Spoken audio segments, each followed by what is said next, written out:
观众朋友，大家好，欢迎收看7月13日新闻，我是嘉豪。今我先先到时代头先就来报连载。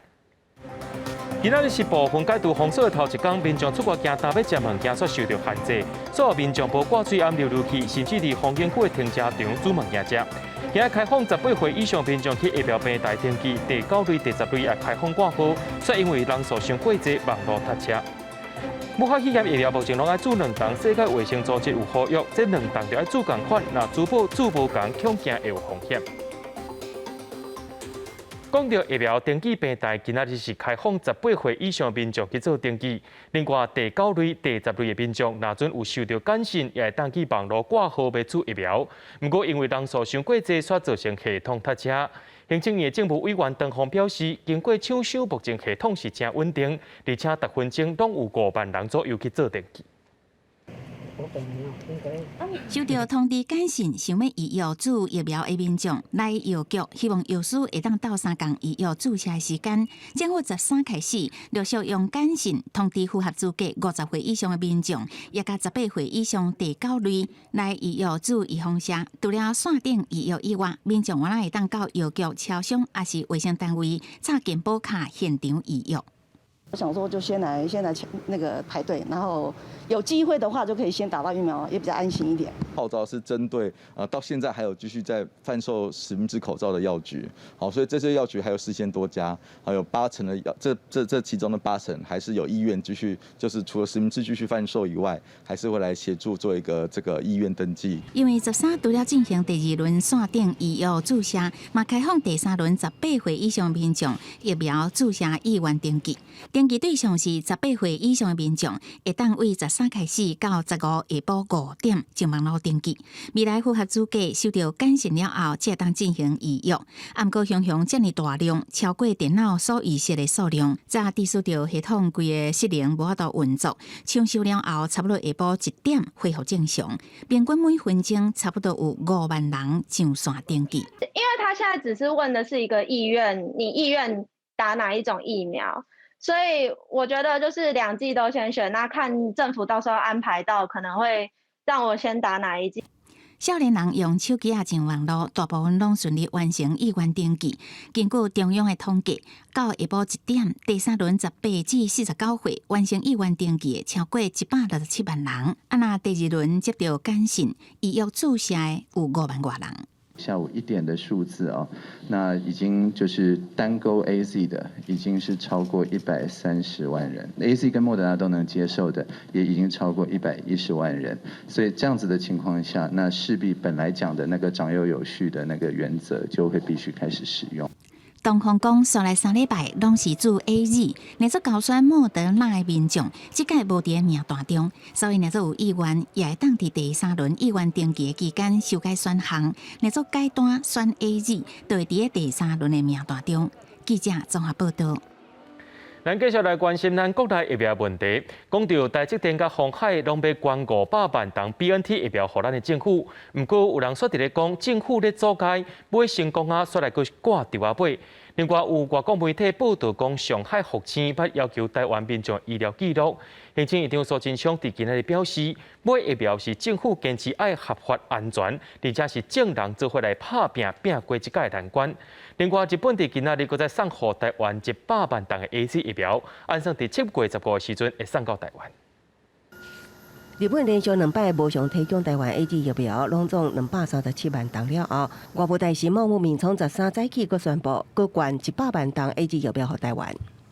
インドネシア、ベトナムおよび台湾に100万回分ずつ追加供与を行うことを決定いたしました。これらのワクチンは15日に各国地域に輸送する予定であります。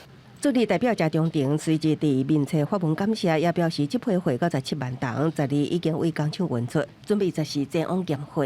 外交部甲指挥中心也表达感谢。我们还是要非常感谢日本政府前后3批来捐赠这疫苗给我们让我们可以在这段时间赶快能够建立我们的提高我们的施打率。日本国产 AZ 疫苗加上台积电、鸿海甲永联合买的1000万吨 BNT 疫苗，有希望大大提升台湾疫苗的覆盖率。只是台积电、鸿海签约买疫苗过程部分人士质疑政府卡关，事后抢讲路透社更加报道，上海复星捌一度伫合约要求处理台湾民众医疗记录。因为公私合作，我们政府的团队协力，大家一起克服好多的困难和问题。在这整件事情过程中，政府最坚持的就是一定要合法、安全、有效。我们做到了，我们守住了。记者综合报道。咱继续来关心国内疫情。国内伫今仔日增加28个本土病例，也有6个人死亡。也因为最近的病例数拢差不多伫23人左右，众人也伫咧关心讲，敢是无法度完全甲疫情压落来咧？指挥官陈时中表示，只要众人做伙来拍拼，照目前注疫苗的速度，要达到25%的注射率，应该是免等到8月中。国内新冠疫情长号13新增加28例本土病例，个案分布以新北市15例上侪，过来是台北市9例，通市2例，苗栗县甲台中市各1例。我们现在解除隔离的百分比大概84.7%，好，那案件数今天大概需要在调查的案件数会比较多一点点哈，那不过也都是在这个30以下这个范围之内。另外，原来新增加6例死亡病例，年纪是60多岁至80多岁，确诊日是伫5月16至6月19，死亡日是伫7月7日至7月12。其中案487也甲案5122拢伫咧解除隔离了后，因为心肌梗塞死亡。目前国内确诊拢伫20-30例左右，也互外界关心，所来台湾是毋是可能拢维持伫这种情形？想要拢无案例，是毋是无法度啊咧？我们不用这么的悲观了哈，我们一起努力哈，那我相信哈，一定会把这疫情控制住的。照指挥中心最新的统计，12全台湾有22.3万多人注过疫苗。进前总统蔡英文宣布7月底疫苗覆盖率要达到25%。不过外界认为讲，以即马注射速度，都要听候到8月中才有法度达成。对这代志，指挥中心是讲，目前注第一剂的已经达到15.9%。连做数来，莫看干那注第一剂的人数，是将1、2剂注射的数字加起了后，除全体人口比来估算，也就是方便伫国际比较的基础甲人口计算，数据都是16.27%，所以达成应该无需要听候到8月中。好，因为我们现在第2剂打得很少哈，所以这数目就会很接近。那至于说要达到25%哈，我们认为不会到8月中那么久。若是外传疫苗注正手风心肌炎这个讲法，指挥中心是讲，新冠疫苗是继续注射，目前注完莫德纳，敢若少数人会得到心肌炎，而且以少年男性较侪，是真罕见的副作用，甲注倒一支手骨无牵连，这应该无科学证据。记者综合报道。对7月13开始小可解除封锁了后，真侪景点拢出现民众啊，亲像合欢山的武岭亭，透早就民众去行搭，心情放轻松，防疫的措施也开始加无严，有人开始唔挂嘴暗溜溜去，甚至有人伫停车场当作家己引导的灶骹伫遐煮物件。虽然讲这心情是小可来放灵，唔过出门去风景区，也着爱照人的规定，唔通食做防疫的帮派。未解封的头一天，民众赶紧出来行行咧。合欢山的武岭亭已经封起来真久，即马总算解除管制。不过未解封并不是解除3级警戒，所有民众已经把喙暗摕落来翕相。刚刚为什么你拍照的时候口罩拿下来？不好意思。现在还是3级警戒啊！不好意思。你们这样子已经有违规的现象。有民众徛伫真危险的所在，甚至伫停车场煮物件，这是拢无防批准的。因为也伫防疫期间，关景平台上侪限制18个人，武岭停车场嘛限制停车间内当4成半尔。遐若热人真受欢迎的观光景点三拿溪，订房率已经超过3成。减少住宿的人口拥挤，所以我们每天住宿率维持到差不多2成到3成。超过3成的话，我们就不接受预防订约。三拿溪采取逐工2000人预约的制度，头一天差不多有300个人入园，大部分是北部的游客，有不少民众想要去溪头佚佗，因为无大清注文，到现场所发现袂当入去。很失望，对不对？我了做志工，做到10天，要来跟上阵。这些住客在园区游园还是要遵守相关的防疫的规定。溪头园区表示，目前刚才开放予驻文带暝游客，原底有360间房间，目前暂时敢若开放80间，就是要减少群聚的风险。另外，澳万大森林娱乐园区内底15间客房，未解封开始的连续1礼拜，拢已经互注文了。迄若高雄嘛有导游组团要爬茶山，除了爱挂喙暗以外，嘛要保持社交距离。疫情当中也不适合大量，因为我们会疫情当中的时候，有时候带都是20到30个人，那现在只能8个人。算算的包括导游，这个爬山团敢若有8个人，有符合指挥中心9个人以下才会当出团的规定。即马总算是等到未解封，不过也是呼吁民众都要遵守防疫规定。记者综合报道。对这个7月13开始会当小可放零部分解除封锁，就算放零民众出外行大，一定会撞到讲要食物件，店内部开放内容是要安怎食呢？游乐园的业者表示讲有安排户外用餐区，若准是对旅行团的游客，敢若会当登去饭店的房间内面食。3期防疫放零头一天，这一团透早为台北出发的国旅团只有4个人，符合8人以下组团规定，车内落实每回座。当客第一站来到家人看海散步，原本行程要伫和平岛公园野餐，因不过观光局规定，园区内袂当饮食，也袂当烫嘴暗。业者伫前一暗紧急招附近的民宿，予旅客食饭。用餐不是很方便，我们呢在初期呢也不惜呢这个成本的支出啊，所以呢中午呢我们也换了一种新的创意的形式，帮客人安排了用餐的地方。业者讲，高规格落实防疫，野管成本无啥物利润。另外有用餐难题，毋若是团客，像关伫要2个月的大型游乐园，透早迎来旅客，也毋过因为全台餐厅拢无开放内容，业者就特别设置户外用餐区，互民众会当解决民生问题。我们在园区呢。也备有户外的用餐区，欢迎大家买了食物之后就到我们户外区来享用。那在户外区这边呢，其实我们也都配合 CDC 的规范，放风一下，闷很久是不是？对。哦啊，小朋友嘞，就是这阵子有带出去玩吗？没有，今天是第一天。台中有乐园业者规划，消费者只要消费金额达到规定，就开放饭店房间，予旅客到房间食饭。也毋过，只限同齐旅游，也是共一个人。影响防疫，无论是带团，还是到观光游乐园。食饭拢无像以前方便，不少民众规去到单纯大饭店，直接伫客房食套餐。旅游业者观察最近饭店订房率有明显升涨，可能在自由行的选择上面，或者是安排上面会更加的弹性。有发现我们的订房的成长其实是有蛮明显的攀升。那对比就是3级警戒比较严峻的时候，那大概有成长了150% 左右。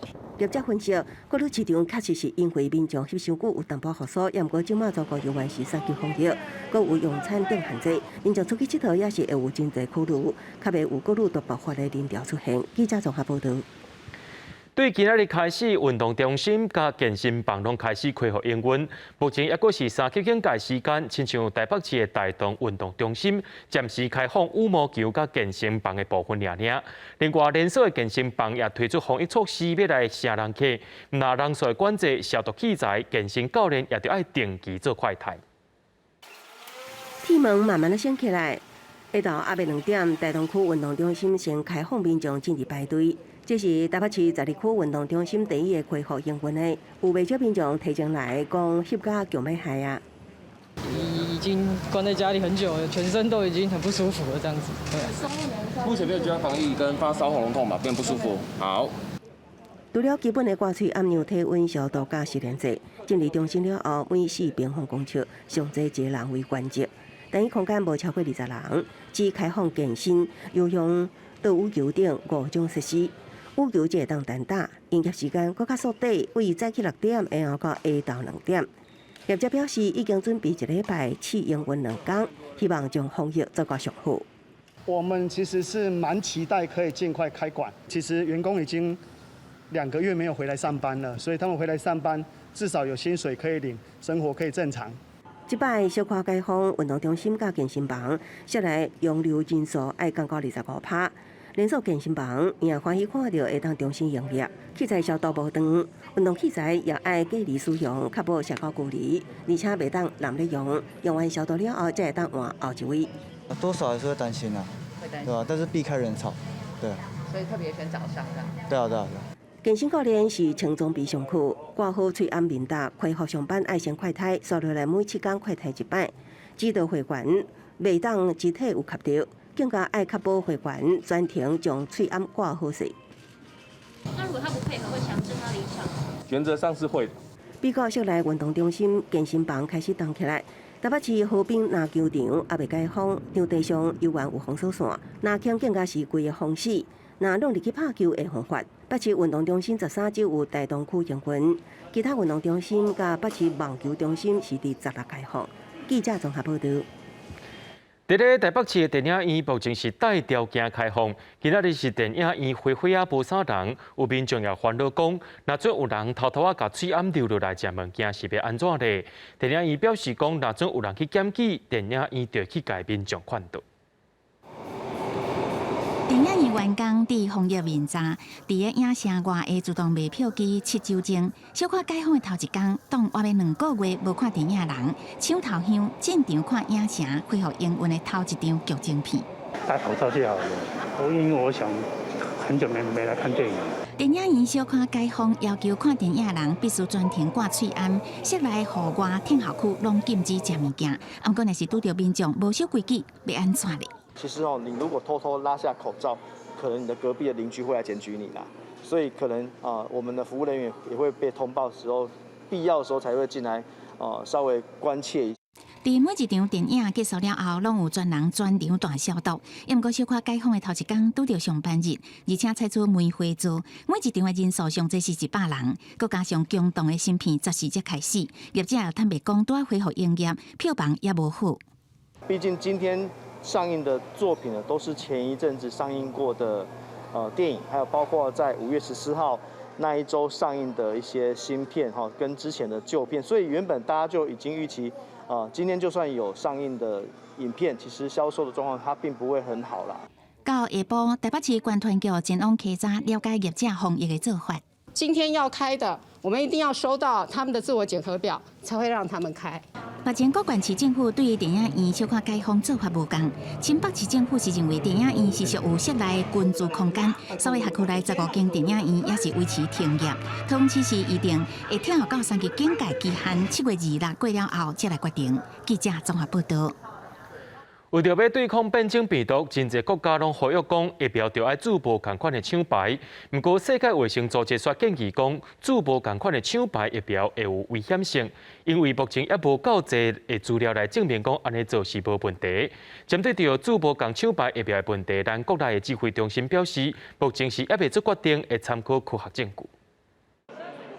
Delta 病毒伫全球各地是传了真强，疫情是哪来哪食力。部分的国家提出疫苗蓝列组的方式，不过 WHO 的专家建议讲，无共牌子的疫苗唔通蓝列组，因为这是有危险的趋势，因为这对人体健康的影响，要欠缺相关的资料和证据。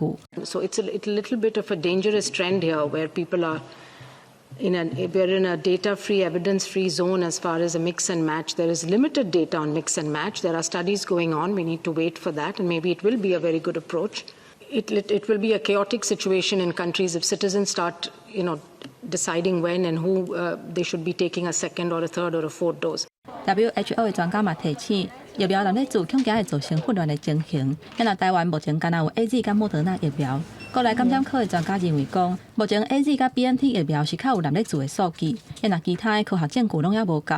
指挥中心表示，目前有看到一寡研究，甲部分的国家示范蓝列组，嘛会参考 WHO 的讲法。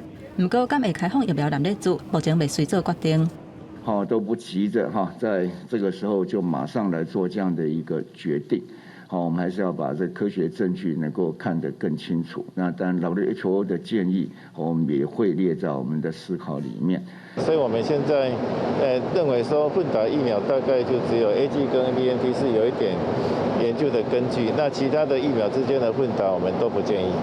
目前台湾对疫苗蓝列组的方式也无结论。泰国政府12宣布，会甲第一档注中国科兴疫苗的民众，第二档注英国 AZ 疫苗，这嘛是全球头一个公开宣布甲中国甲西方的疫苗蓝列组的政策。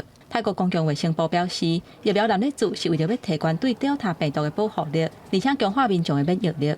记者综合报道。讲到咱国内一个注疫苗规定，政府是规定讲爱注共一个厂牌的。不过，伫高雄所一位阿伯先注 AZ 疫苗，过2礼拜后，佫去注莫德纳。在注的过程当中，拢无人发现讲阿伯已经注过头一档啊。做完疫苗，民众健保卡拢会大纸注记。不过高雄这个76岁长辈的健保卡，一面记 AZ， 另外一面记莫德纳。原来1至6月24到7月初9，注 AZ 加莫德纳疫苗，中敢若人短2礼拜。第一剂接种完，健保卡上面是有贴一张 COVID-19 的贴纸 ，COVID AZ 还有接种时间的。贴纸这么大张在那边，怎么回事？没有人看到。清楚了啊，有做过就袂使，这个内底拢写啊。加上讲，老大人6月24做完 AZ， 这个月初接到通知，讲爱注第2剂，则伫7月初9，家己去注射站来注射。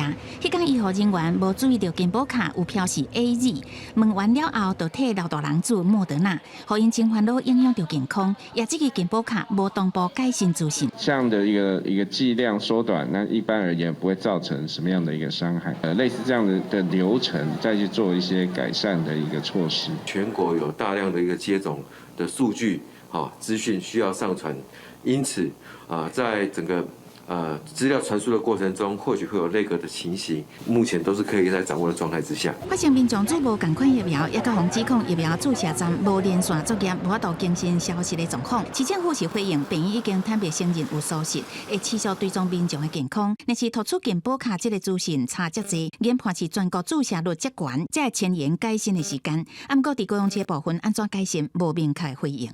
记者综合报道。对着阮的镜头来看，在地上大条，讲到新北市今仔日有15个本土病例，若有家庭的感染，也有做工课小话感染。来讲到这个小可解除封锁问题，市长侯友宜表示，今仔日有开放风景区甲艺文户外场所，目前拢无关注的问题，也会继续来监控。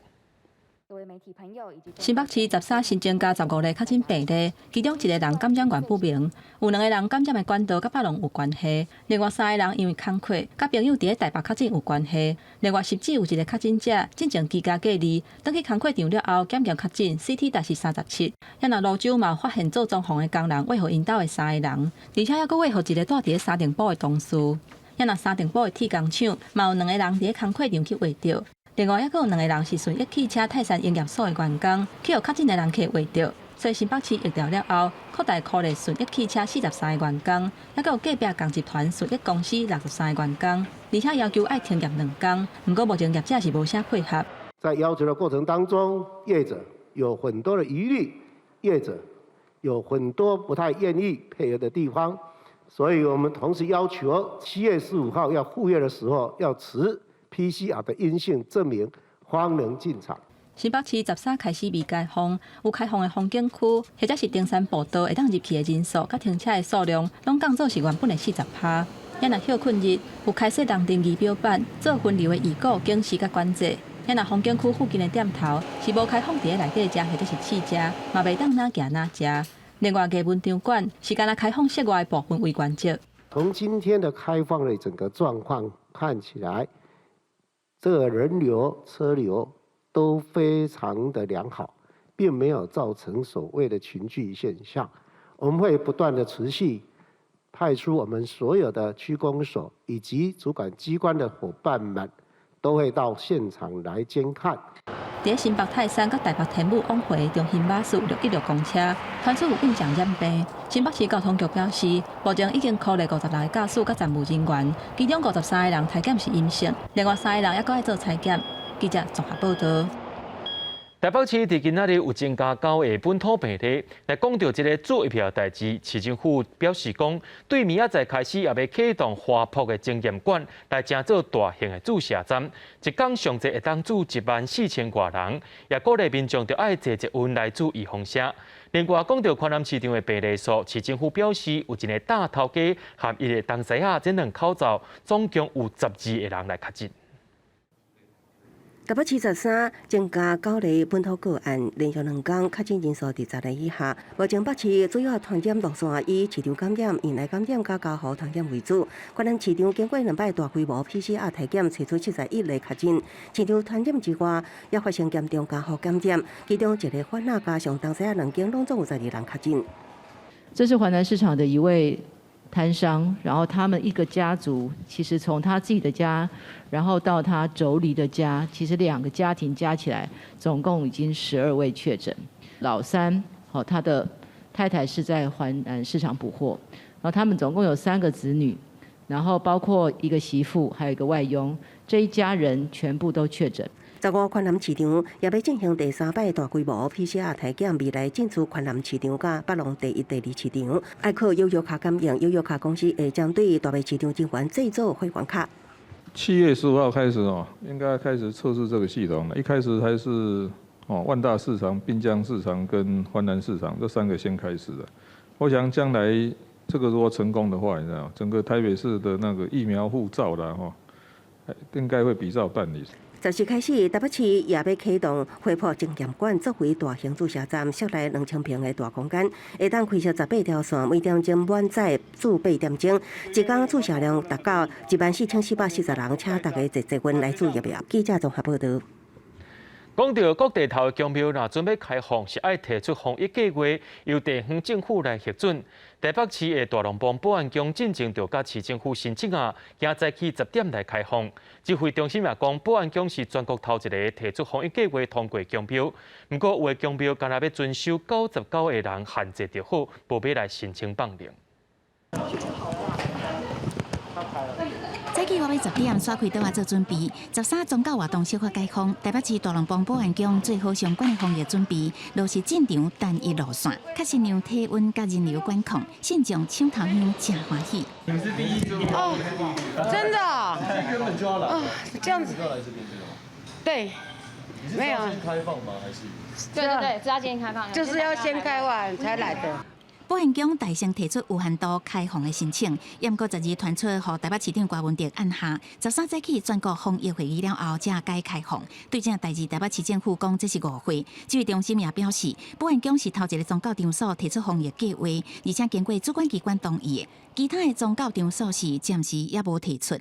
大部分的宗教场所，他们还是希望配合整体防疫的部分，所以他们就会暂不提出这样的一个有条件开放的申请。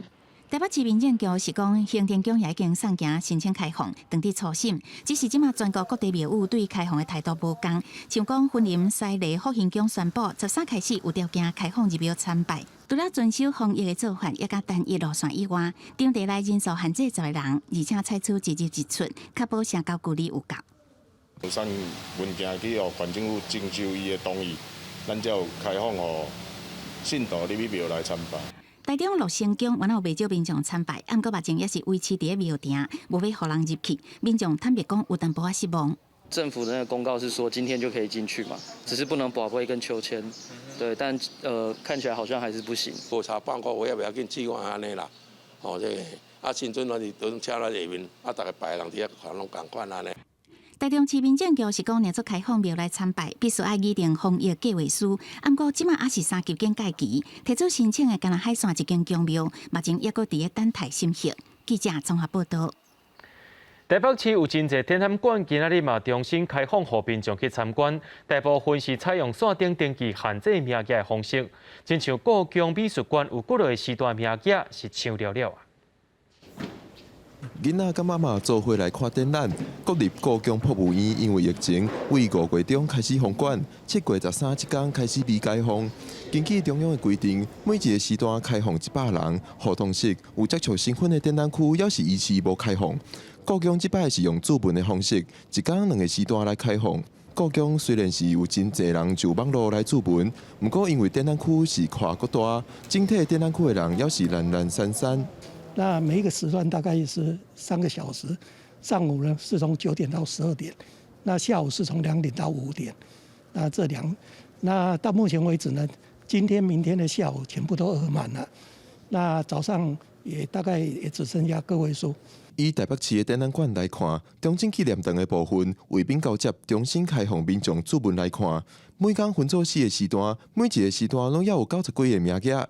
国立台湾科学教育馆唔免注文，开放第一天是无真侪人，下晡差不多20几个人尔。台北市立美术馆分做2个时段来注文，一开放是叫要所有时段拢注文满。因为我们还是人流管制的，所以有预约的比较安全，比较确保说你去的时候不会被挡在外面，因为如果人太多，我们还是要挡了。郭文特表示，原则上希望大家拢先注文，用高一个出入口的方式，才会使保证是连者会使做交文。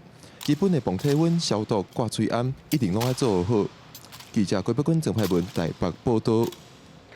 今仔日全台湾的用电量搁再出现有史以来用电用上介上的记录。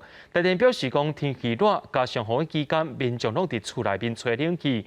至下晡要到3点的时阵，用电量来到3859万瓦，打破英国纪录。用电量的灯号也出现黄灯，台电也要提醒民众，就要较省电力。南南市美丽风景，有人趁着小可解放的第一天开车出去吹风，也毋过因为天气实在伤热，只会当闭伫车内吹冷气。今天天气真的有够热的，然后出门都要开车出门，然后冷气都调到最强这样子。户外天气小热，室内温度也真热，有人将厝内电风扇拍开直接吹，也有人开冷气降温，甚至有人冷气一开就是规工。今天热不热？很热啊，只能待在家里一直吹冷气。电风扇的冷气都一直开，不然真的没办法受不了了，那个汗一直在流。因为天气出日头小热，加上疫情关系，多数民众继续伫厝上班，连带全台用电量各创新高纪录。根据台电统计，8月12尖峰用电量是3821.2万千瓦，相比到8月23下昼2.59分，用电量更加达到3959万千瓦，各创历史新高用电量，也打破今年7月以来单日用电量第一，各导起供电值力的黄灯。明后天应该用电的尖峰还是会持续，所以台电公司还是预请各界还是要节约用电。台电强调，关税收、大收机组已经陆续归队，民营新增电源再生能源，也继续并帮加值供电行列。台电会拍拼确保供电稳定，呼吁民众节约能源，随手关灯，冷气温度设定伫26至28度之间，同时避免伫用电尖峰时段，逐工下昼2点到8点使用洗衫机、烘豆机等大型较了电的家电，以舒缓用电尖峰的负担。记者综合报道。国际上要紧，咱来关心国际灾情。伫伊拉克有一间专门收补肺炎患者的病院，伫咧12暗时发生爆炸，摔到火烧，上报有50个人死亡，20多人受伤。当地政府表示讲，会爆炸是因为病院内面的电线压死，也有人讲这是上诉的干仔来爆炸。位伫伊拉克南部城市纳西利亚的海山国防病院，12暗发生大火了后，大批消防车甲救护车赶往现场。消防人员进入病院抢救病患，搁拍火，不过院内已经焚烧了，场面真凄惨。病院外口也放了真侪罹难者的遗体，其中除了未赴走出来新冠病患，也包括院内的医疗人员。مأساة يعني ما أقدر أعبر عنها. يبدو أن العراق مكتوب عليه اللوعات، مكتوبة عليه المصائب.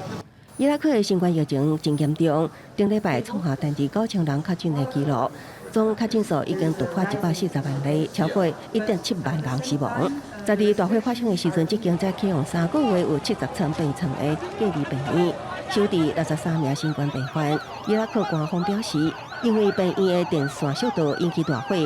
不过，当地卫生官员指出，因为病院内坑的散热桶先爆炸，才引起大火。消防人员证实，这间病院使用的不是防火的可以烧起来建材，才会致使火势真紧炭烧。目前，这间病院已经停止营运，负责人也被逮捕。未少家属伫病院外口抗议，不满病院管理不当造成灾祸。这件病院死亡大火已经是伊拉克3个月来第2件。今年4月14日，首都巴格达的一间病院因为散射管爆炸引起大火，造成82人死亡，110人受伤，也凸显伊拉克多年来受到战火摧残，国内医疗体系真脆弱，设备旧。病院对散射管的安全管理也存在真大欠点。公司新闻警员请编译。荷兰进前解除封锁了后，因的病例数却搁再举起来。当地政府是赶紧改变做法，宣布重新限制防疫规范。总理甚至甲民众来回实例。世界卫生组织也讲，全世界死亡人数是搁再增悬，而且 Delta 变种病毒真紧就变做上界主要的病毒啊。荷兰6月26解封以后，确诊数增加，7月7日单日更加是突破万人确诊。政府政策大转变，宣布重新收束防疫规范，包括关掉舞厅甲夜店，限制餐厅、咖啡馆的营业时间，而且人客需要保持1.5公尺的社交距离等。总理李着十二讲，进前大量放零防疫是草案决定，搁为这回事咧。法新社报道，这波疫情依据传染率的脚踏渐重大惊，确诊者大多数是少年人，可在其他年龄层确诊者并无明显增加，断疫率也无快速升悬。目前荷兰已经有8成人口至少注1档的疫苗。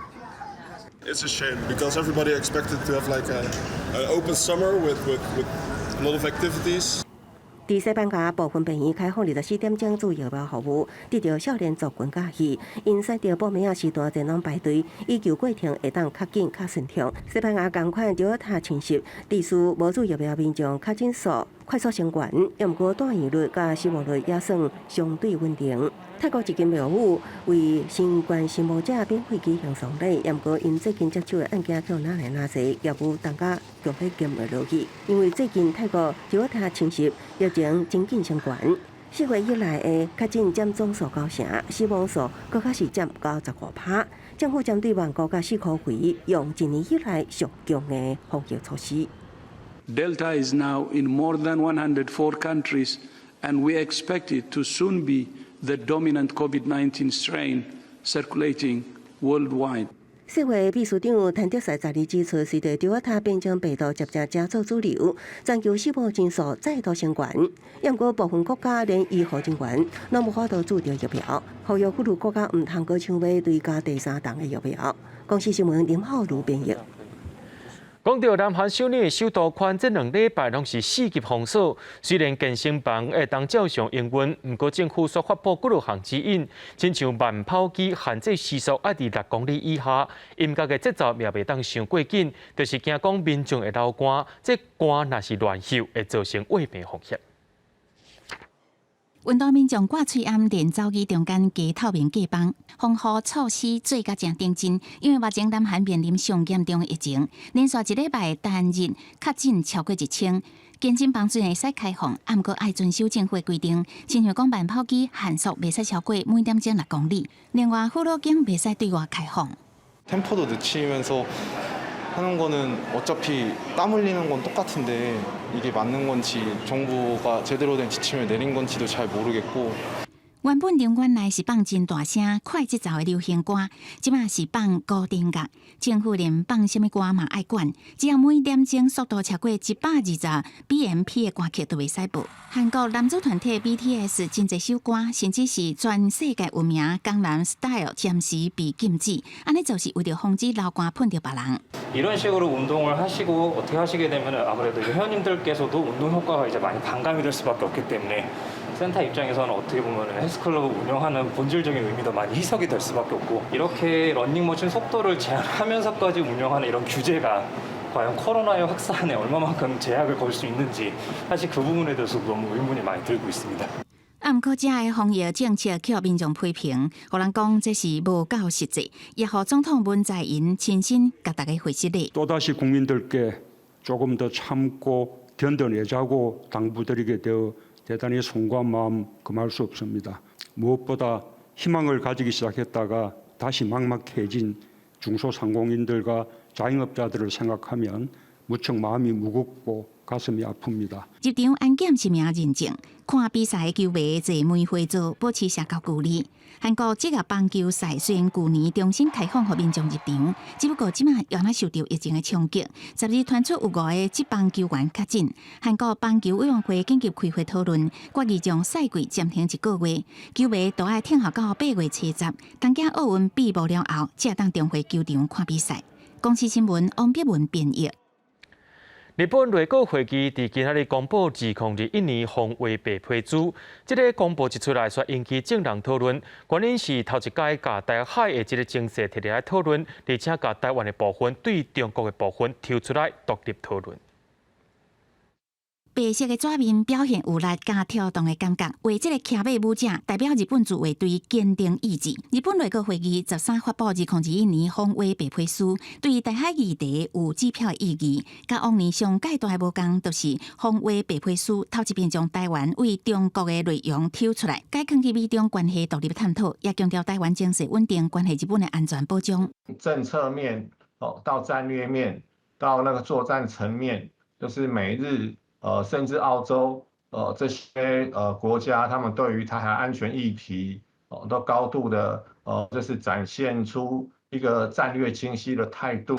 防卫白皮书除了头一遍明定台湾情势稳定的重要性，也提起到中台军事已经无平衡，而且愈差愈大。中共军机扰台，美国除了派舰艇通过台湾，也未武器予台湾。虽然日本防卫省是讲台日立场无改变，不过数据分析，日本支持美台军售对台湾政策明显改变，将台海议题提高到战略层级，也就是上好的证明。日本跟澳洲外交及国防部长2+2会谈，以及 G7 领袖峰会联合公报里面都有提到的，维持台湾海峡和平稳定的重要性这样子的立场。这显示日本政府高度关注台海的安全。中共的军事扩张是印太国家共同关切的问题。台湾捍卫民主跟自由是区域内的重要伙伴，我们也会持续强化与其他国家的军事交流跟合作。防卫白皮书是讲，日本有必要关心台湾自主开发装备，美台军售这个重大情况。对这代志公布是讲，中国军事扩张对印太地区造成威胁，台湾会持续甲日本以及理念晚近的国家密切合作，强化军事交流，维持台海和平稳定。记者综合报道。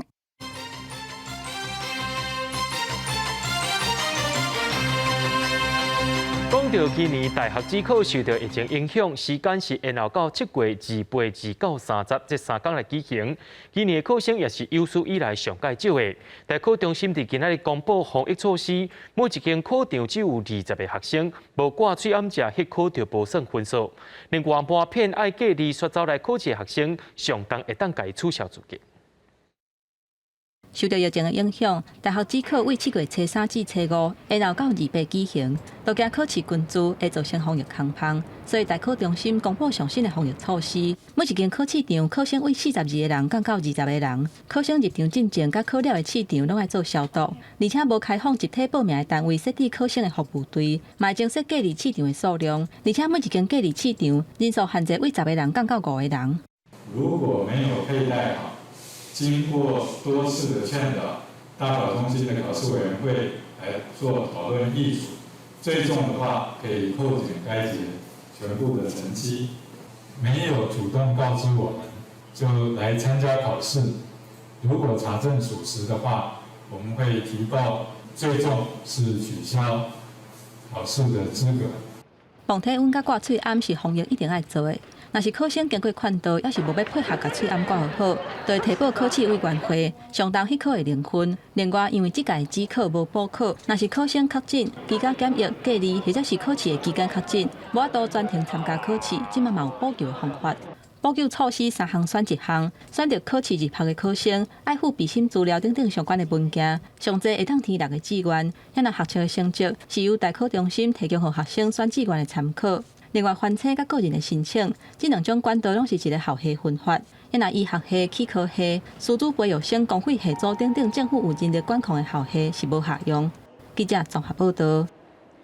今仔日部分解除封锁，已经有2个月无做生理的斗六入夜市。虽然下晡有落西北雨，不过一寡大头仔也是赶紧出来排。业者讲无出来趁钱，强迫是3顿难度啊。另外，台中有13大夜市已经通过市政府的审查，会当做生理。其中真热烈的逢甲夜市也有4成店家开店。大摆好势，甲食材摕出来，煎鱿鱼甲各种的果汁。逢甲夜市的料理是搁一个芳出来，13夜市未解封，要袂下晡4点，这饭啊都已经拢传好势啊。2个月吃土了，没办法，市政府说不能做，我们就完全不能做啊。我们全家都靠这个吗？都是五味杂陈，不知道怎么做，因为摆了可能2个月没有做了，现在怎么摆我搞不清楚，不好摆。对，只能说忘记了，以前在摆得很顺，你知道吗？买东西也算是有点支持一下摊商，他们也很久没有出来做生意了。台中市府要求夜市若未解封，都要遵守各项的防疫规定，包括禁止伫内底食、试食、哪行哪食，嘛要安排社交距离的宣导员，而且限制出入的人数。新的制度实施的头一天，台中有13个夜市有通过审批恢复营业。逢甲观光夜市管委会初步估计，解封的头一天，差不多有80个单位做生意，占原地单位的4成。因为疫苗还没打嘛，所以还有一些顾虑。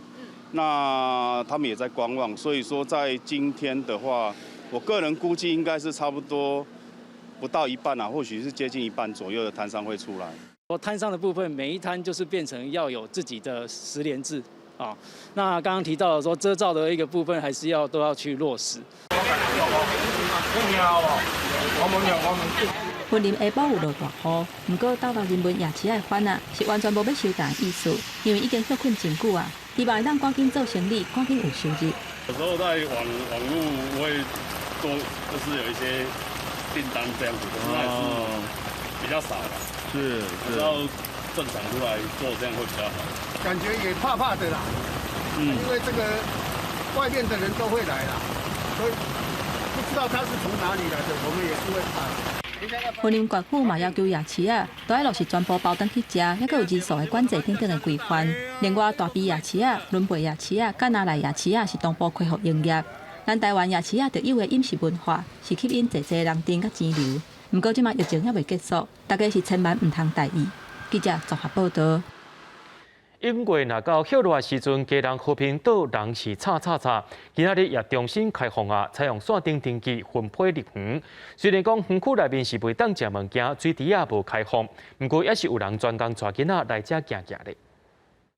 有2000万年历史的海蚀地形景观，远远看就通看到家人树。今日是未解封的头一天，伫咧家人和平岛公园会当耍水的所在，包括海水游泳池，也个囡仔上介意耍的水池，拢无开放，简单开放沙坡。因为今日伫咧线顶登记的人数，简单30-40人。比预期的少，我们去年的这时候也有来过，是整个停车场是满的，这时间点也是满的，即便外面再热也是满的。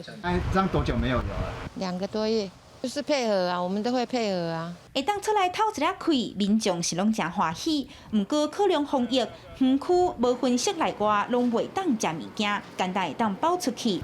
园区也鼓励民众先伫咧线顶买票，分时段入来。即马这个上悬的人数吼是每2点钟控制是伫1400人，这是规个园区。讲到阮游客中心是控制这个373人安尼。便若到歇热，人山人海的正滨渔港，即马也无啥人做生意。附近的条景公园甲八斗仔公园人也真少。虽望即阵小可放冷，不过民众甲店头要是希望会当真正解除封锁，才通安心出门享受在地好料理。记者民警李孝凯家人报道。国境南面今仔日也恢复营运，除了有防疫措施以外，也有人数管制，而且每3点钟就会清场消毒。开馆的头一天已经事先登记的游客差不多有70人左右，若甲去年同时间的7月时来比，人数是差不多10倍。国境南面13开放开馆，第一天早时来的民众无讲介济，拢是为外县市来的。民众讲会当出来，心情加较轻松，对一寡所在防疫嘛真有信心。我想大家都做好防疫措施都没有什么问题吧，应该都还好，不会担心这个。就是对公共场所来讲的话，就是还是相对的，就是对他们是有信心。配合未解封，国境内除了防疫措施，搁限制入场的人数，而且需要接受身躯的设备，亲像耳风、用手摸的荧幕，拢袂当来使用。室内室外嘛袂当食物件。不过，园区的餐厅表示，为了员工的生活，也是爱来开店。大部分我们都会再提供新的防疫的新餐点。那目前的话呢，看能不能推给馆内的职员的员工，或者是跟外送平台去配合，来增加一些收入。未解封这段时间，国境内面参观的时间分做早时甲下晡，一场上侪100人。国境内面表示，虽然儿童展厅甲教育推广活动无法度来办，但是馆内已经有增加新主题的展览。而且有兴趣的民众利用网络来预约。记者李慧婷家己报道。虽然讲目前全国的图书馆还未解除封锁，不过今仔日已经开放一个窗仔口来借册，亲像伫屏东和高雄，今仔日拢开放线顶借册民众来领册。高雄图书馆特别设一个户外借册站，让民众来分流借册。高雄市立图书馆总馆1楼正做户外借册站。中昼开始接到电话通知的民众，按时间陆续到位。已经买2个月无册通看，等到未解封会当来借册，民众真欢喜。因为亲像这位阿母，这段时间已经开真侪钱来买册给囡仔看。现在可以预约很好，因为要不然他光是他这2个月就花了很多的钱在买书。因为就是平常他就会看书，因为书之前借的都已经看完了，然后就想说在等新的书啦。然后因为小朋友也喜欢看书，他们就没有书可以看。虽望未解封，图书馆防疫措施是照步来，而且半点钟才10个人会当来提册。高算平常日开放120人，休困日140人。每一个民众拢是坐伫家己的位厝，咱咧迄个长辈咧做疫苗小工吼，咱读者坐伫现地，啊由咱的官员来家服务，啊甲册甲照好来下当伊的到底可以家己来收。封馆这2个月已经有13000多人，线顶注文借27000本册，图书馆会陆续通知。拿月书吗？好，条码给我。屏东县立图书馆总馆甲民众有约的册，拢搬来大门口，民众嘛爱线顶先注文，才得通知以后，就会当来提册。防疫店厝内无聊，总算是等着有册通看。记者陈嘉文、赖伟做综合报道。疫情指挥中心伫6月初开始禁止外籍移工换头家，到今总算是开放啊。不过，根据着台湾移工联盟统计，有上万的移工因为政策来失业，所爱去贷款共借钱，因要求政府就要赔偿移工的损失。等了过挂过外籍移工13职工总算通全部恢复转换雇主的权益，只要新雇主伫就工前的3天内提供 PCR 检验、付费、遵守一人一间房间等等，就通互移工开始上班。不过对停业真久的移工来讲，伤害已经造成。7个月了没有工作，我的小孩也要读书，我没有办法寄钱回家，我觉得不公平。因为有COVID-19到现在，没有一个台湾人被停止找工作。台湾移工联盟表示，根据劳动部统计，伫指挥中心禁令开始进前，大约有9000挂移工，官邸已经摕到转换雇主也是换新头路的核准，这个无包括已经提出申请的移工，因推估应该超过10000挂人，伫这段时间来失业，真侪移工贷款拿袂出来，个领无补贴。表示台湾政府不应该安尼对待因，请劳动部就人权侵害损害以及在移工没有就业保险的失业给付的情况下，导正自己政策的缺漏，提供移工应有的补偿。台湾移工联盟呼吁劳动部应该提出补偿，嘛要求将移工列入就业保险法。劳动部看过劳动力发展署是表示，目前移工确实无伫就业保险法内底，针对以上诉求，会阁看后续处理，做相关的建议。记者陈嘉文调随采访报道。现在天气是好也是歹，做伙来看预报，您就知。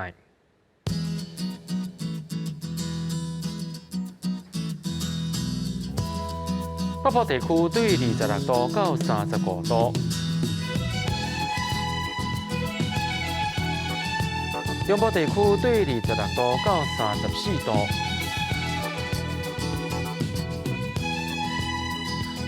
南部地区对25度到34度，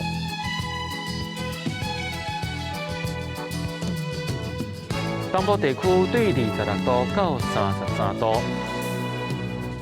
咱来看外岛地区，对26度到33度。感谢各位观众朋友收看今日 AM 新闻，我是嘉豪，咱明仔同一时间再会。